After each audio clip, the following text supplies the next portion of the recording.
तो hello student, आखिरकार CBSE ने अपना सैंपल पेपर 2023-24 एग्जाम के लिए रिलीज कर ही दिया है। तो आज की इस वीडियो में आपको बता रहा हूँ सीबीएसई बोर्ड के इकोनॉमिक्स जिसका सब्जेक्ट कोड है 030 का सैंपल पेपर।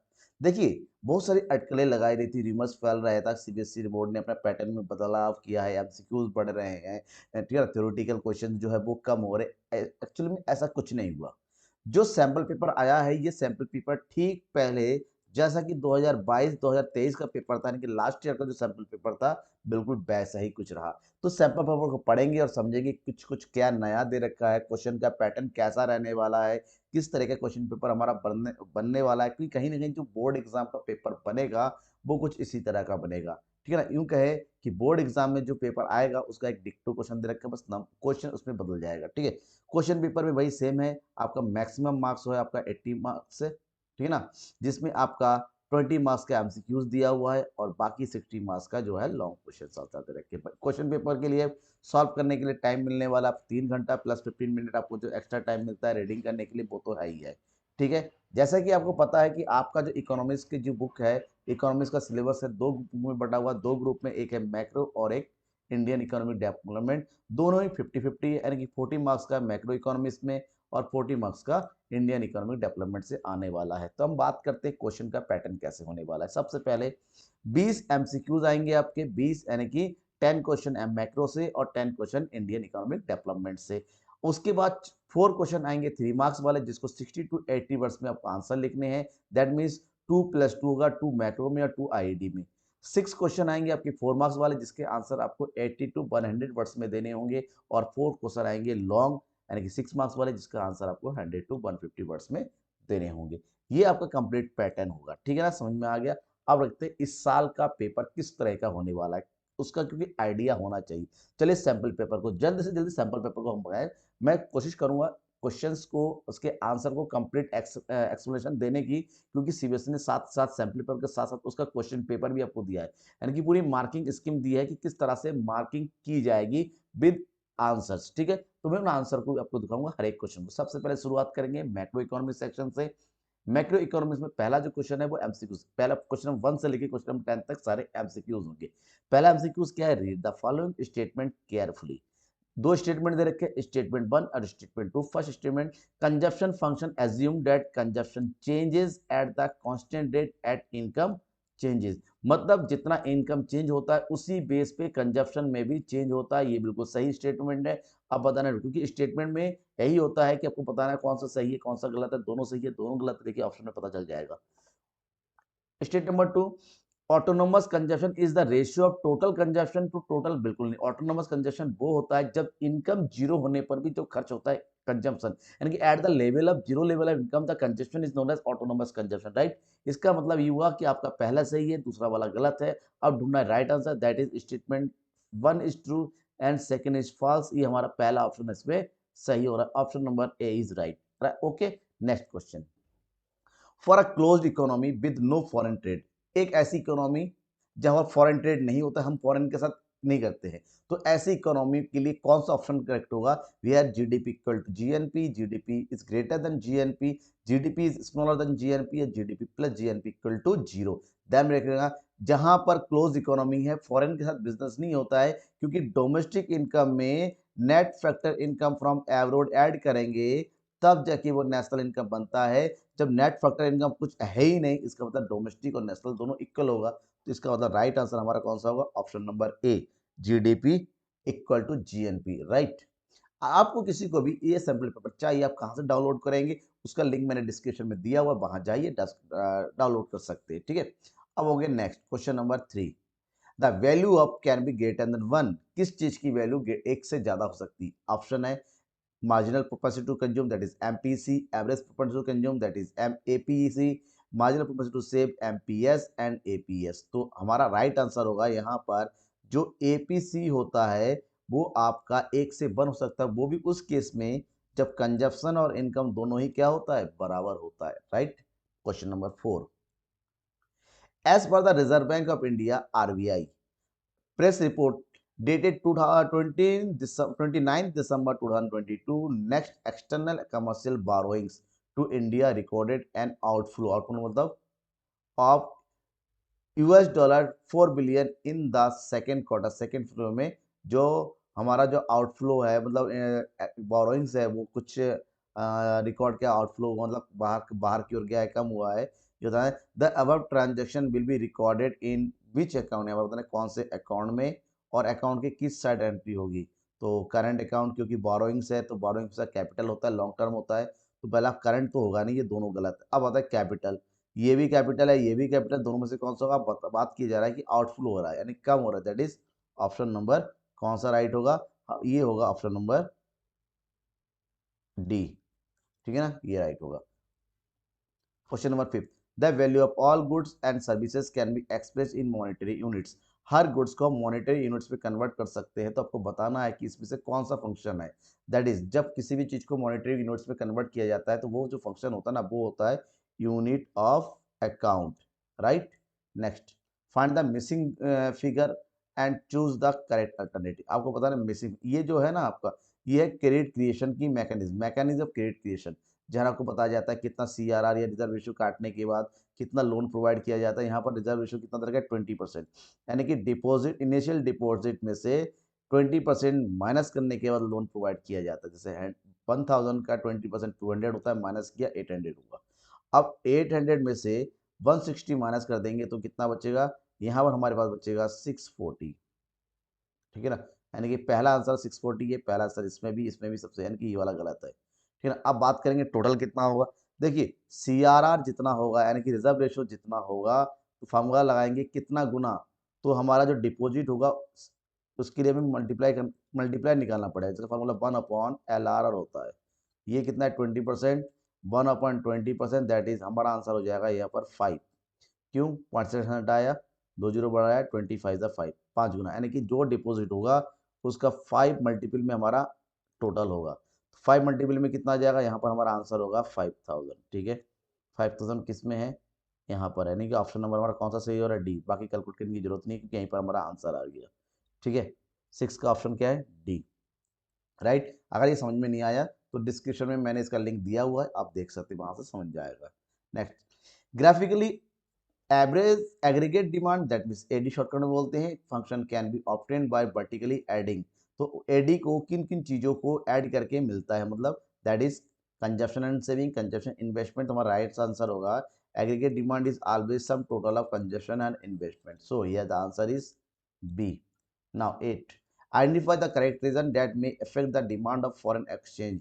इसमें से कौन सा है जो फॉरेन एक्सचेंज की डिमांड को इफेक्ट करता है, मतलब कौन सा है जो फॉरेन एक्सचेंज की डिमांड को बताता है। दैट इज इंपोर्ट हमेशा डिमांड को बताएगा, तो यहाँ पर इंपोर्ट ऑफ विजिबल आइटम्स ये तो आएगा। एक्सपोर्ट हमेशा सप्लाई को बताता है, रेमिडीज बाहर से आ रहा है तो सप्लाई है। परचेज ऑफ एसेट्स, परचेज और इंपोर्ट दोनों एक ही जैसा है, इसका मतलब यहाँ पर होगा ये दोनों जो है हमारा डिमांड को बता रहा है। और राइट आंसर होगा 1 और 4 कहाँ पर दे रखा है, ऑप्शन नंबर डी।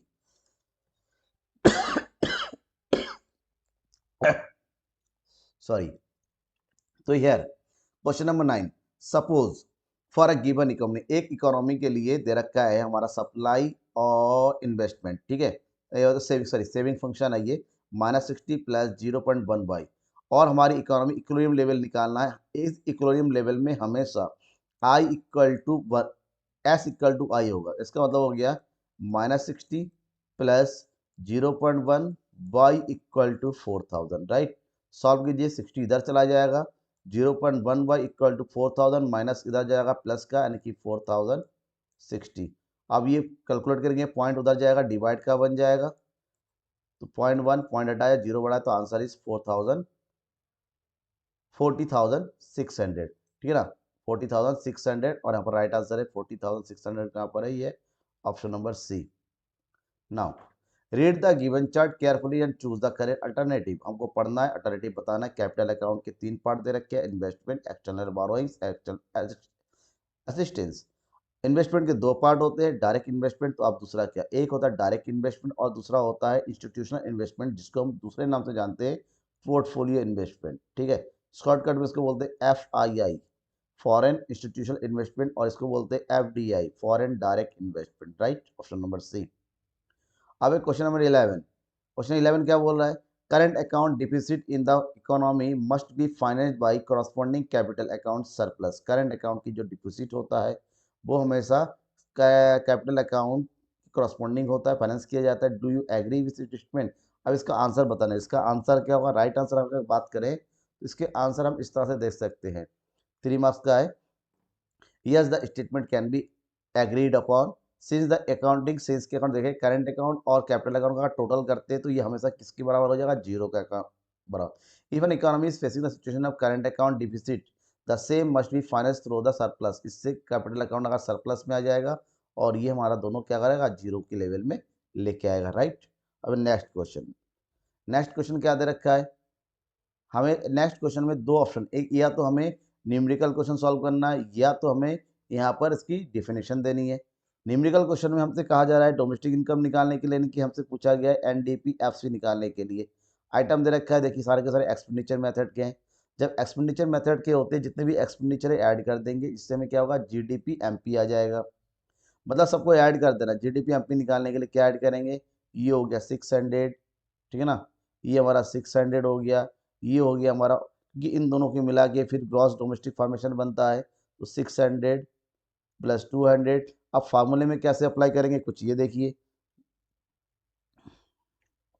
ये हो गया हमारा कैलकुलेशन जहाँ पर हमने सारे एक्सपेंडिचर को ऐड कर दिया, ठीक है ना। उसके अलावा क्योंकि हमारे पास जीडीपी एमपी आ गया, जब हमने सारे एक्सपेंडिचर को ऐड कर दिया यहाँ तक, और जीडीपी एमपी को एनडीपी एफसी में कन्वर्ट करना है, ग्रॉस को नेट में कन्वर्ट कर देंगे तो डेप्रिसिएशन माइनस कर देंगे, और एमपी को एफसी में कन्वर्ट करेंगे तो नेट इनडायरेक्ट टैक्स को माइनस कर देंगे, तो हमारा आंसर कितना आ जाएगा?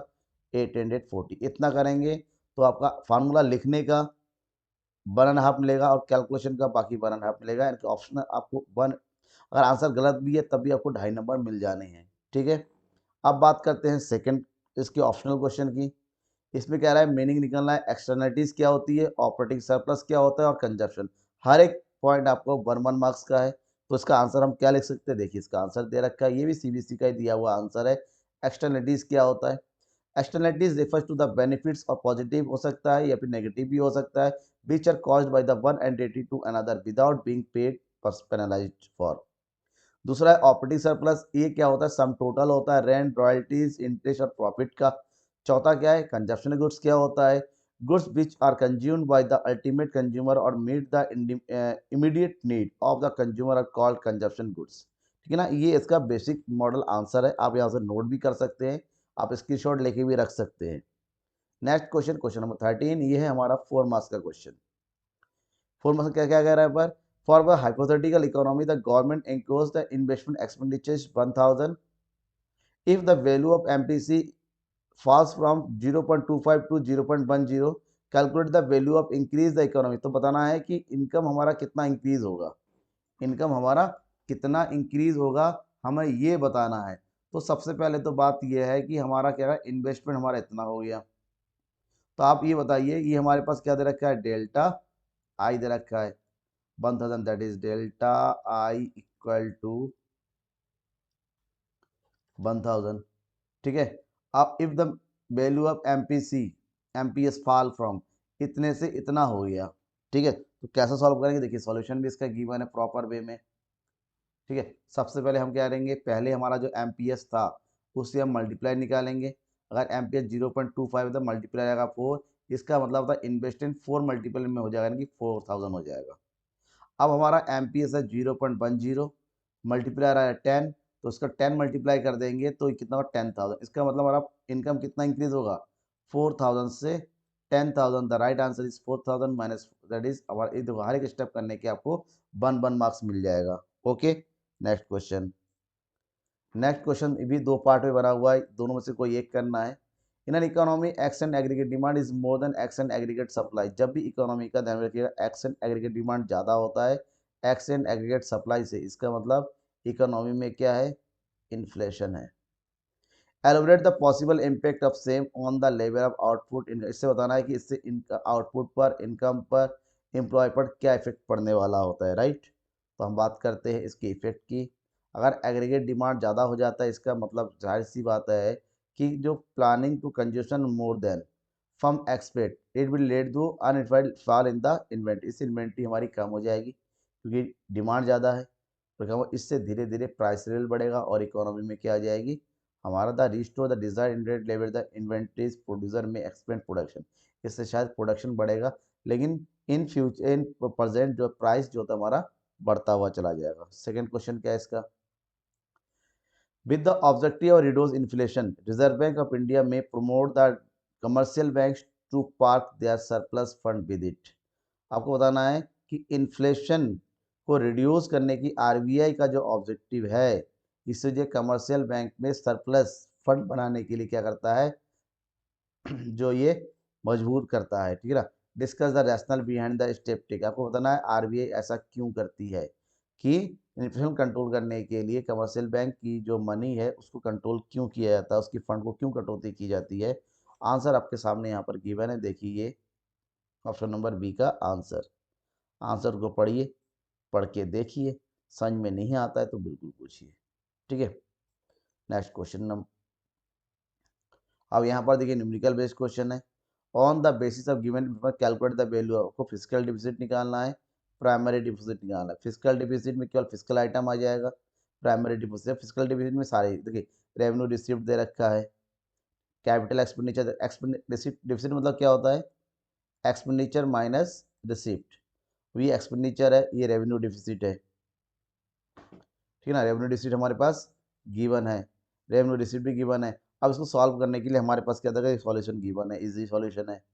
हम क्या करेंगे यहाँ पर फिजिकल डिफिसिट निकालने के लिए third plus second minus fourth, यानी कि ये हो गया थर्ड, हम जो है रेवेन्यू डिफिसिट और कैपिटल एक्सपेंडिचर को प्लस कर देंगे और इसमें से रेवेन्यू रिसिप्ट को 50% जो है उसको माइनस कर देंगे। देखिए 50% यानी कि कितना, 20 का 50% दैट इज 10, 10 15, 15 में से 10 गया 15 करोड़ हमारा क्या हो जाए फिजिकल डिफिसिट।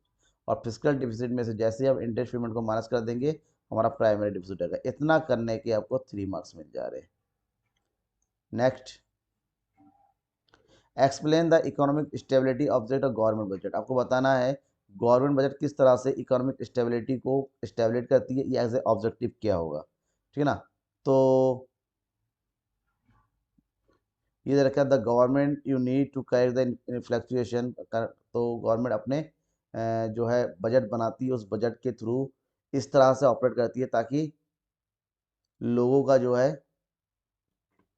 क्वेश्चन कौन सा था ये, हाँ, इकोनॉमी में जो फ्लक्चुएशन कम है। देखिए क्या था, गवर्नमेंट में need to correct the inflation income employment the economy, this में depend upon the level of aggregate demand which the turn depends upon the spending decision of household of the firm.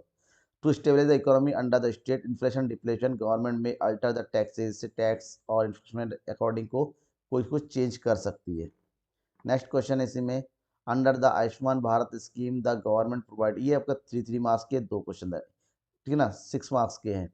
इसके बाद next question number 17 है, given valid reason, आपको reason बताना, ये भी आपको कितना मिलेगा 3 मार्क्स। देखिए डायरेक्टली एक क्वेश्चन 6 मार्क्स का नहीं होगा, 6 मार्क्स के क्वेश्चन के भी कई सारे पार्ट होंगे, जैसे कि यहाँ पर दे रखा है given the valid reason explain how the following would be treated the estimate domestic, आपको बताना ये डोमेस्टिक इनकम को किस तरह से ट्रीट करता है। जैसे payment made by American tourist for goods and purchase, American tourist ने इंडिया में गुड्स परचेज किया। दूसरा, tomatoes grown by Miss Puja in her kitchen, आप पूजा ने अपने गार्डन में जो है टमाटो को ग्रो किया। अब इसका आंसर हम कैसे लिख सकते हैं, देखिए इसका जो है स्टैंडर्ड आंसर की अगर बात करते कुछ ये है। पहला, अगर किसी अमेरिका ने इंडिया में गुड्स एंड सर्विस परचेज किया, yes it will include the, ये हमारे कंट्री के डोमेस्टिक इनकम में इंक्लूड होगा because it is the expenditure and expenditure made by him और it will include as export, ये क्योंकि जो यहाँ से परचेज करेगा वो अपने यहाँ ले, एक तरह का एक्सपोर्ट और एक्सपोर्ट इसमें इंक्लूड होता है। दूसरा, दूसरा क्वेश्चन क्या था, दूसरा क्वेश्चन यहाँ पर ये था कि अगर टोमेटो मिस पूजा ने टोमेटो अपने बगीचे में उगाया तो क्या इंक्लूड होगा, तो बात करेंगे no it will not include in the domestic income because it difficult to ascertain their market value, क्योंकि उसकी जो घर पे उगाया गया है टमाटर है उसकी मार्केट वैल्यू का पता करना आसान नहीं है, right. Next, machine purchase by a firm always a capital goods, machine खरीदते हैं वो हमेशा कैपिटल गुड्स होता है। Do agree with the given statement, क्या स्टेटमेंट तैयार है कि मशीन हमेशा कैपिटल गुड्स होता है। No, capital goods are those foreign goods which help with the production of other goods and services. Capital goods वो होता है जो दूसरी गुड्स को प्रोडक्शन करने के लिए हेल्प करता है। लेकिन the machine purchase by firm will be capital goods when, अगर एक मशीन कैपिटल गुड तभी होगा जब वो दूसरे गुड्स और सर्विस प्रोडक्शन के लिए, अगर घर में यूज होता है वो मशीन, तो वो कैपिटल गुड्स की कैटेगरी में नहीं आता है। ठीक है, ये तो हमारा फर्स्ट पार्ट था। सेम टू सेम आपका सेम 17 क्वेश्चन आपका इंडियन इकोनॉमिक डेवलपमेंट में भी रहेगा, जहाँ पर आपको 10 एमसीक्यूज है। यहाँ का एमसीक्यूज आपका क्वेश्चन नंबर 10 18 से शुरू होगा। जैसे कि पहला क्वेश्चन है, आइडेंटिफाई द करंट कॉम्बिनेशन बताना है। Goals of Indian 5 year plan के गोल को बताना है। 5 year plan long term goal होते हैं, इसमें कौन कौन से वो बताना है। Growth, equity, modernisation, self development, equity, modernisation, sustainability, good health, education, modernisation, sustainability. आपको बताना growth, equity, modernisation and self. Right answer कौन सा होगा? राइट आंसर ये होगा डी, क्योंकि ये 5 ईयर प्लान के गोल है। ग्रोथ करना, इक्विटी बनाए रखना, मॉडर्नाइजेशन करना और सेल्फ रिलाइज करना। जबकि यहाँ पर इक्वलिटी आ रहा है, इक्वलिटी नहीं होता, इक्विटी होता है। ठीक है, next question number 9 10। China has performed exceedingly well in the various health and economic indicators. Identify which of the following is not a health indicator. इसमें बताना इसमें से कौन सा हेल्थ इंडिकेटर नहीं है। इन्फेंट मोर्टेलिटी रेट बिल्कुल है, लाइफ एक्सपेक्टेंसी रेट बिल्कुल है, percentage people below poverty line और मैटरनल मोर्टेलिटी रेट। ठीक है ना। अगर इसमें हेल्थ इंडिकेटर की बात करते हैं तो ये पॉवर्टी लाइन वाला हेल्थ इंडिकेटर नहीं, ये सोशल इंडिकेटर है। तो इसका मतलब राइट ऑप्शन जो है कौन सा नहीं है, that is option number C हमारा, ये सोशल इंडिकेटर है। Next, the shackles of agriculture during the colonial rule were permanently broken by green revolution that resulted from the application of। ठीक है ना। कह रहा है जो एग्रीकल्चर हमारा खराब हो चुका था कॉलोनियल में अंग्रेजों के थ्रू, वो अब थोड़ा रिजल्ट सही आया था। किस चीज का यूज करते हुए? हाई एल्डिंग वैरायटी बिल्कुल सही है। मैकेनाइजेशन ऑफ ये भी सही है। Chemical fertiliser, pesticides, organic and pesticides. तो हमने क्या किया, हमने यहाँ पर जो यूज किया हाई एल्डिंग सीड्स का भी यूज किया। ठीक है, और मैकेनाइजेशन ऑफ एग्रीकल्चर भी यूज किया, केमिकल भी यूज किया, यानी कि तीनों यूज किए। जब तीनों यूज किए हमारा ऑप्शन कौन सा सही होगा? बी, क्योंकि ऑर्गेनिक फार्मिंग तो हमने छोड़ दिया। Next, surely the following picture and answer the given question. आपको आंसर देना है, इसको देखना है, आंसर देना है। Women in rural household take up the beekeeping as an entrepreneurial activity. Such kind of activities may be in based under the diversification of activity. किस activity के अंदर आता है? एनिमल हस्बेंड्री आता है, फिशरीज में आता है, हॉर्टिकल्चर में आता है, या पोल्ट्रिकल्चर में आता है? आपको बताना है इसमें। वुमेन ने घर में अगर मधुमक्खी को पाला, वो किसके अकॉर्डिंग आता है? तो राइट आंसर क्या होगा? ये हॉर्टिकल्चर के अंदर आता है, क्योंकि ये फूलों के साथ होता है और हॉर्टिकल्चर में ही ये सब चीजें इंक्लूड होती है। राइट। Question number 22। अब एडजशन रीजन टाइप क्वेश्चन है। पहले एडजशन रीजन कम से कम 4 आते थे, अब देखिए सल के यहाँ के जो है इसके अकॉर्डिंग, किसके सैम्पल पेपर के अकॉर्डिंग एडजशन रीजन केवल अभी तक तो पहला ही मिला, सिर्फ एक स्टेटमेंट मिला था। ठीक है, एडजशन क्या बोल रहा है? In 1991 as an immediate measure of dissolve the balance of payment crisis the rupee was developed devalued against foreign currencies. Rupee की वैल्यू क्या की? डेवलप की गई। ठीक है। दूसरा है devaluation of currency was imminent a repellence and distorted foreign exchange reserve। तो राइट आंसर क्या होगा इसका? राइट आंसर आपका होने वाला ए। यहाँ पर दोनों ही सही है, और ये पहला वाला जो होता है लास्ट वाला दूसरे का एक्सप्लेनेशन है। ठीक है। Third, under blank in China farms and industrial units are required to buy self fixes quantities. अब इसका राइट आंसर क्या होगा? इसका राइट आंसर कौन सा होना है? इसका राइट आंसर होगा option number C, dual pricing. Question number 24। Micro credit programmes play a vital role in insuring and overall development of the rural economy. आपको बताना है माइक्रो क्रेडिट जो होता है रूरल एरिया के डेवलपमेंट के लिए बहुत ही ज़्यादा इंपॉर्टेंट रोल प्ले करता है। क्यों? क्योंकि प्रोवाइड फाइनेंशियल सपोर्ट देता है, lead to women empowerment, Indian studies formal credit system को बढ़ाता है। तो उनको कौन सा ऑप्शन सही है? क्वेश्चन नंबर 24 का आपको बताना है। The right answer is all, क्योंकि सारे के सारे सही है।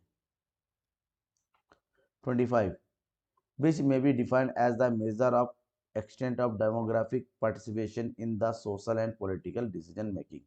द राइट आंसर क्या है? राइट आंसर आपका होगा option number B, liberty indicator बोलते हैं उसको। Read the following statement carefully. दो स्टेटमेंट है, आपको बताना है किसकी स्टेटमेंट। पहला देखा the nature of unemployment problem in the India is unified. दूसरा, worker population ratio is an indicator and use to analysing the employment situation in country, हमारे कंट्री में एम्प्लॉय की सिचुएशन कहते हैं, इस चीज़ को बताता है। तो हमारे यहाँ पर राइट ऑप्शन जो होगा ऑप्शन नंबर बी, क्या है, पहला गलत है और दूसरा स्टेटमेंट सही है। अब नया एमसीक्यूज में लास्ट क्वेश्चन दे रखा है फ्रॉम द सेट, अब अपने मैचिंग करना है, ठीक है, कॉलम ए का कॉलम सेकंड से। Adoption of mix income, introduction of economic reform China, great leap forward campaign, first five plan. अब देखिए फर्स्ट फाइव प्लान क्या हो गया, the common development policy India and China impose by World Bank, ठीक है, और focused on massive industrialisation. आपको बताना किसने क्या किया, ठीक है। तो राइट ऑप्शन इसका आंसर होगा ऑप्शन नंबर सी। तो इसमें सी जो है ग्रेट लीप फॉरवर्ड कैंपेन जो है किसके, मैसिव इंडस्ट्रियलाइजेशन को बढ़ाने के लिए किया गया। नाउ अब सारे लॉन्ग क्वेश्चन मैं विद आंसर आपको दिखा रहा हूँ। पहला क्वेश्चन क्या है, during the colonial period a number of socio economic indicators were the deliberated state list यानी थ्री सच इंडिकेटर, तीन सच इंडिकेटर को बताते हैं, इसको सॉल्व करना है। तो इसका राइट आंसर क्या होगा,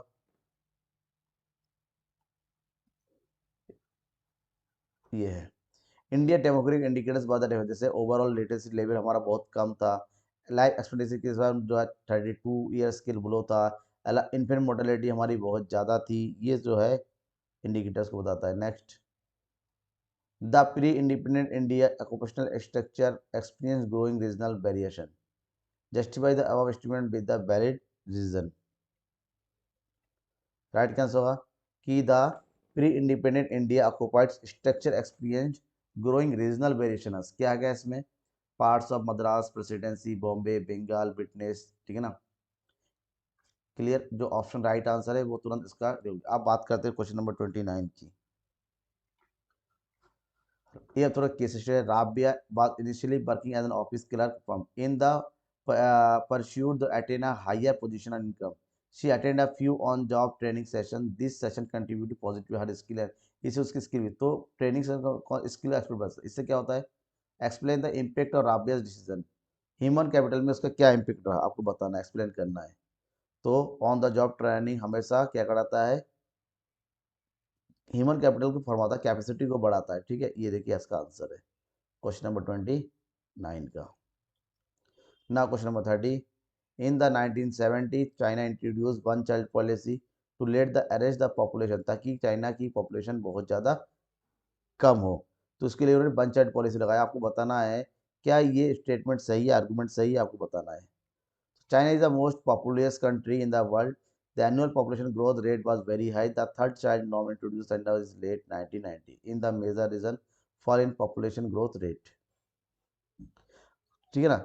चाइना ने कहा कि हमारे यहाँ का जो ग्रोथ रेट है वो कम होना चाहिए, इसलिए उन्होंने जो है अपनी जो पॉपुलेशन रेट है उसको कम करने के लिए वन चाइल्ड जो पॉलिसी है वो न, अब देखिए चाइना में बूढ़े आदमी भर गए क्योंकि अब धीरे धीरे वो उन्होंने वन चाइल्ड को टू चाइल्ड में कन्वर्ट कर दिया, ठीक है। Question number 31, state the elaborate whether the following statement, आपको बताना है पहला ट्रू है ये फॉल्स है, वो भी वैलिड आर्गुमेंट के साथ। Agriculture marketing is a process that ensures the transportation of various agriculture commodities only, ठीक है। तो इसका आंसर क्या लिखेंगे, यहाँ पर देखिए ये आंसर, आंसर कंप्लीटली लिखिएगा तो बेटर आपको मार्क्स मिलेंगे। इसका दूसरा था, since independence the government has been playing an important role of generating employment directly to indirectly, कि गवर्नमेंट ने कहा कि इंडिपेंडेंस के बाद हम जो है अपनी एम्प्लॉयमेंट को डायरेक्टली इनडायरेक्टली को बढ़ाने की पूरी कोशिश करेंगे, क्या ये सही है। Various government departments enterprise employs people and increase their output of good service leading to the direct employment, direct employment को बढ़ाने के लिए कई तरीके से काम किए, क्या क्या काम किया वो देखिए, यहाँ पर आंसर है, आप खुद ढूंढ सकते हैं, डाउट होता है तो बताइए मुझे। ना क्वेश्चन नंबर 32, ये देखिए हमारे पास ये फॉर्मल सेक्टर है, ये इनफॉर्मल, फॉर्मल सेक्टर के लोग इनफॉर्मल सेक्टर के तरफ भाग रहे because lack of employment in formal sector, ठीक है। धीरे धीरे इनफॉर्मल सेक्टर, इससे क्या होता है, इनफॉर्मलाइजेशन बढ़ती है। आपको बताना है identify the situation depicted the, इसको बताना है इस इमेज में क्या दिखाया गया है, इस चित्र में दिखाया गया informalisation, the problem of informalisation, ठीक है। उसको बताना है, एक्सप्लेन करना है, आंसर आपके सामने देखिए। ये the given image despite the trip, ये आंसर कंप्लीट दे रखे। आप यहाँ से इसको देख रहे हैं कि इनफॉर्मलाइजेशन क्या होता है। जब फॉर्मल सेक्टर के लोग किसी ना किसी रीजन से इनफॉर्मल सेक्टर में भागते, इन्फो सेक्टर वो सेक्टर होता है जहाँ पर कोई भी जो है सिक्योरिटी नहीं होती है, किसी तरह का कोई फैसिलिटी नहीं मिलती है, ठीक है ना, काम कभी सिक्योर नहीं होता है, तो ऐसे सेक्टर, लेकिन भारत में धीरे धीरे ये बढ़ रहा है, ऐसा क्यों है। Question number 33, green revolution transfer India from substance food एग्रेन economy to food surplus economy. Green revolution से हमारे यहाँ पर जो हमने केवल खाने भर के अनाज उगाता था, उससे आज हम जो है एक सरप्लस इकोनॉमी में कन्वर्ट हो गए हैं। आपको ये स्टेटमेंट क्या सही लगता है या ट्रू लगता है कि आप पहले हमारे पास खाने को नहीं थे, अब हम खाने को हमारे पास प्रॉपर है और सरप्लस है, ठीक है, इसका आंसर देना है। तो इसका आंसर कुछ इस तरह से दे सकते हैं, देखिए पॉइंट टू पॉइंट आप दे सकते हैं। Before the advent of green revolution से पहले हमारे यहाँ पर खाने की बहुत कमी थी, हमारे यहाँ पर बहुत कम प्रोडक्शन था। धीरे धीरे ग्रीन रेवोल्यूशन से क्या प्रोडक्शन बढ़ा, आज हमारे पास एक सरप्लस क्या है, फूड ग्रेन है। इसी का बी पार्ट है, that is in order to protect domestic industries India followed the regime of restriction of imports, ठीक है ना। डोमेस्टिक इंडस्ट्रीज में इंडिया ने जो है रेस्ट्रिक्शन ऑफ इम्पोर्ट पर रेस्ट्रिक्शन करना जारी रखा। क्यों, ऐसा इसलिए ताकि जो इंपोर्ट करते उसके गुड्स हम अपने यहाँ पर ही क्या कर सके, सब्स्टिट्यूट तरीके से प्रोडक्शन कर सके, ठीक है। इस तरह से लॉन्ग क्वेश्चन देखिए, यहाँ पर ये लॉन्ग क्वेश्चन आपको 6 मार्क्स के हैं, ठीक है। इसके 2 ऑप्शन है, ये 6 मार्क्स के हैं। और उसके बाद एक क्वेश्चन नंबर 4 है, वहाँ पर छोटे छोटे क्वेश्चन है लेकिन ये भी 6 मार्क्स के हैं। तो आपको ध्यान ध्यान में रखना पड़ा, तैयारी अपने हिसाब से करनी पड़ेगी। कोई डाउट हो किसी तरह से आप वो मुझसे बिल्कुल पूछ सकते हैं। Thank you and bye.